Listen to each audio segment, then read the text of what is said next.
গেল বৃহস্পতিবার আফগানিস্তানের শাসক দল তালেবানের ওপর থেকে সন্ত্রাসী গোষ্ঠীর তকমা প্রত্যাহার করেছেন রাশিয়ার সুপ্রিম কোর্ট।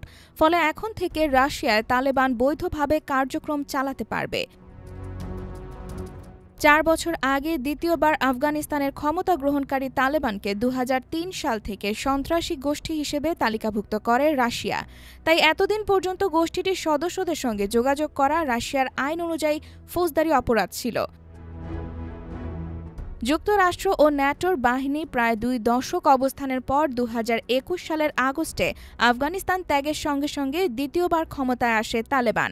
এরপর থেকে তালেবানের সঙ্গে রাশিয়ার কর্মকর্তারা কাজ শুরু করেন। যুদ্ধবিধ্বস্ত মধ্য এশিয়ার দেশটিকে স্থিতিশীল করতে তাঁদের সঙ্গে যোগাযোগ গড়ে তোলারও আহ্বান জানাতে থাকেন রাশিয়ার কর্মকর্তারা। ক্ষমতায় আসার পর থেকে গত ৪ বছরে তালেবান সরকারের কর্মকর্তারা একাধিকবার রাশিয়া সফর করেছেন। গত বছর রাশিয়ার প্রেসিডেন্ট ভ্লাদিমির পুতিন বলেছেন, আফগানিস্তানের বর্তমান সরকারের সঙ্গে সম্পর্ক তৈরি করা প্রয়োজনীয়, কারণ আফগানিস্তানে বর্তমানে তারাই ক্ষমতায়।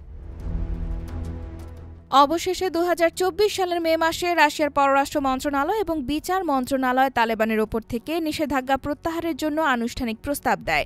চলতি মাসের শুরুতে প্রসিকিউটর জেনারেল কার্যালয় সুপ্রিম কোর্টে প্রস্তাব জমা দেয়। গতকাল প্রস্তাবটির বিষয়ে সিদ্ধান্ত জানান সুপ্রিম কোর্ট।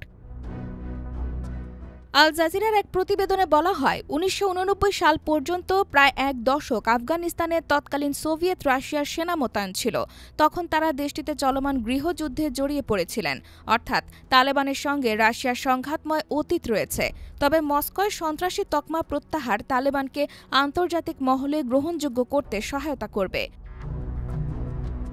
গত কয়েক বছরে এশিয়ার অন্যান্য দেশও তালেবানের সঙ্গে সুসম্পর্ক গড়ে তুলতে শুরু করেছে। ২০২৩ সালে কাজাখস্তান তালেবানের ওপর থেকে সন্ত্রাসী তকমা প্রত্যাহার করে। পরের বছর একই পথে হাঁটে কিরগিজস্তান।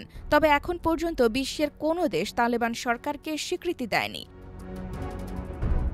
আর এর মূল কারণ নারীদের প্রতি তালেবানের মনোভাব আন্তর্জাতিক মহলে চরমভাবে সমালোচিত হয়ে আসছে। স্বীকৃতি না দিলেও কাবুলে বর্তমানে চীন, ভারত, সৌদি আরব, সংযুক্ত আরব আমিরাত, কাতার এবং ইরানের দূতাবাস রয়েছে। তালেবানের অধীনে ২০২৩ সালে আফগানিস্তানে প্রথম রাষ্ট্রদূত নিয়োগ করে চীন। IBTV USA, new York.